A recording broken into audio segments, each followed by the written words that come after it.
Alright guys, it's Naru, and I know I said I've done this part already, but I wanted to try to get it inside the 15-minute mark to make it 2 videos instead of 3. So I'm going to be going through this really quick, and if any time you need to pause or rewind to get all the callouts or anything like that, go ahead and do it. But I'm going to be going from callouts to weapons to the strategy, and like I said, I'm going to be going kind of fast. We're going to start right here.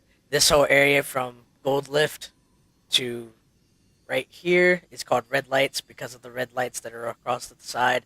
This is red basement or bottom red. You can call it either one. This ramp is called red spiral because it's kind of like a staircase. This is red health pack. This is red bridge. This is red objective since this is where your flag or the bomb plant area will be. This is red street. This is red landing. And we're going to go straight across to the other side, do the team specific ones first. This is blue landing, blue street, blue objective, blue health pack, blue bridge, blue spiral, blue basement or bottom blue, and blue lights. Okay, now we'll go into the non-team specific callouts. This area is called hologram, or you can call it hollows. I prefer to call it hollows because it's shorter. You can get the call out faster. If you really, really want to be specific, if somebody's on this ramp, you can call it blue hollows and red hollows. Otherwise, it's just hologram or hollows. This is hologram ramp, or you can just call it main ramp. Either one works as long as everybody knows what you're talking about. We're going to come up here. This right here is called ledge or back ledge, whichever you want to call it. If somebody's hiding right here and they're looking at hollows or they're just getting their shields back, it's called ledge or back ledge. You can call it either one. This is ring 1. This right here is ring 2. And obviously there's the blue lift or the red lift, but you can just say that they're going blue landing or red landing when you see people take that. But this is ring 2. Straight up here, this is ring 3, this whole area. This is gold bridge, this is top gold, and I think I already mentioned it, but this is gold lift. Now, there's only really one area left, and that, oh no, there's 2 more. This is blue jump up, and this is red jump up. I almost forgot those. But go up here. This whole area is called space. There's not really anything else you can call it. But if you're calling somebody out that goes up here, you can say that they're going up from either red lift or the blue lift. But make sure that you're calling out that they're going up in space. And then, of course, there's the gold lift down there that also goes up into space. But try to be specific if you're calling somebody out going space as to which lift they're using. Because if one of your teammates wants to cut them off and say somebody goes up the red lift to space, then your teammate would want to try to come up blue. Because if he comes up blue, then, they're naturally going to be looking at gold. So if he comes up blue, he can kind of look sideways and shoot at them before they really know that there's anybody else up here. So just try to always be specific with your call out as to which lift they're going up when they're going into space. Just say red lift to space, blue lift to space, gold lift to space, whatever it may be. Just try to be as specific as you can. A good call out is made up of 2 things. It's packing as much information as you possibly can, as fast as you can. That's the best way I can describe a good call out. And you just want to put as much information as you can. If you know they have a power weapon, call them out where they are going, what power weapon they have. If they're one shot, call them one shot. If you've put a couple of shots into them after their shields are gone, call them absolute. And that's just standard procedure. As far as positioning and weapons, let's see. There's not really much for weapons on Zealot, at least the stock version. This is the stock version, of course, and not the MLG one. That's why there's these off colors that you see. The off color ones are for multi-team. But for weapons, there's not too much. There's a needler here at ring 3. There's also a needler down here at ring 1. If you play assault rifle starts, there's a DMR right here at red basement and straight across on the other side at blue basement. So if you guys always wondering, that's where they get the DMRs, right here. Let's see. There's the sword. The sword's really the only power weapon that's on this map. In some playlists, it's there at the beginning. Others, it's not. If you're playing a playlist where it's not there at the beginning, then it'll spawn 3 minutes into the match, and then every 2 minutes afterwards. But what you guys have to keep in mind about power weapons and reach is they generally won't respawn until the weapon is empty and has been dropped. So even if they use all 10 slashes inside the energy stored, they have to drop it before it can respawn. But it does have a 2 minute respawn timer. There's also this concussion rifle up here in space. It has a 2 to 3 minute respawn timer depending on the map. I think this one's 3. Yep, that's 3 minute respawn concussion rifle. And once again, if you're playing assault rifle starts, there are needle rifles on both landings. That's really it for weapons. As far as power positions, top gold is the main one you'll see people fight over. I'm not sure why they always go for top gold. I guess it's because you can see most of the map, and it's just something that most people figured out. But it's not the only power position, but it is a very good spot. You can see, red lights. You can see the red basement a little bit. You can kind of see objective. You can poke out here and get some more cover on the landings. You can see the health packs. You can just see a lot of the map from this spot, and I think that's the main reason that people fight over it. Which it is a power spot. You do want to, hold it down. Of course, you can flit over here to see the landings and the streets on both sides. It can see a whole lot of the map.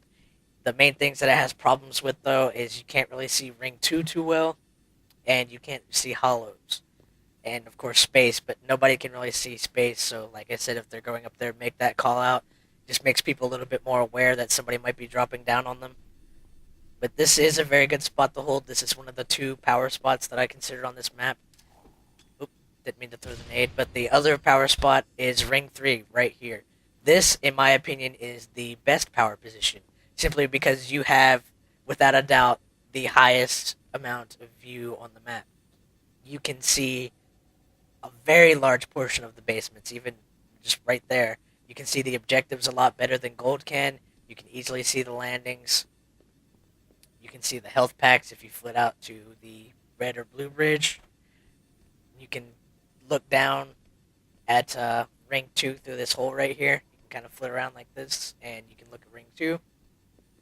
Like I said, the space is one of the spots, but nobody can really see that. The other spot that it has a little bit of trouble with is hollows, but if you know that there's nobody on the streets or their objective or landing, you can kind of flit out here and jump across, and you can look at hollows from right here, or you can come and hide right here to get your shields back, because not a lot of people are expecting anyone to be right here, but you can come and see hollows and a little bit of the basements by coming right here. So this is the biggest power spot. The other reason is that it has the most cover, because gold is a very good spot. You can see a lot of the map, but there's virtually no cover. I mean, you really can kind of come and do like this around the poles if you really want to, but it's not going to work really that much. You really have virtually no cover. Whereas at Ring 3, even if you get shot and you're no shields, you can just sit right behind this or any of these, and they can't really get at you. They can throw grenades, and even if you see the grenade coming, like say if they try to fit it through this little spot right here, you see that coming, you can easily just jump right over here and get out of the way of it. It's very hard to take somebody out once they get into this spot. And the best part about it is that even while you're behind cover, you can still see, because you can see through these walls. So even if you're one shot and you're trying to get your shields back, you can still sit here and call people out. You can still look around the map, do call outs and everything from this spot on the map, just because you can still see from behind your cover. So to me, this is the best spot to hold down on the map. Even though top gold is very good for control, you definitely want to control that. But this is the big spot. You want Ring 3 control because you can see everything except for like hollows. But like I said, you can easily remedy that if somebody calls it out just by coming over here, jumping right there. There you go. It's the best spot, in my opinion.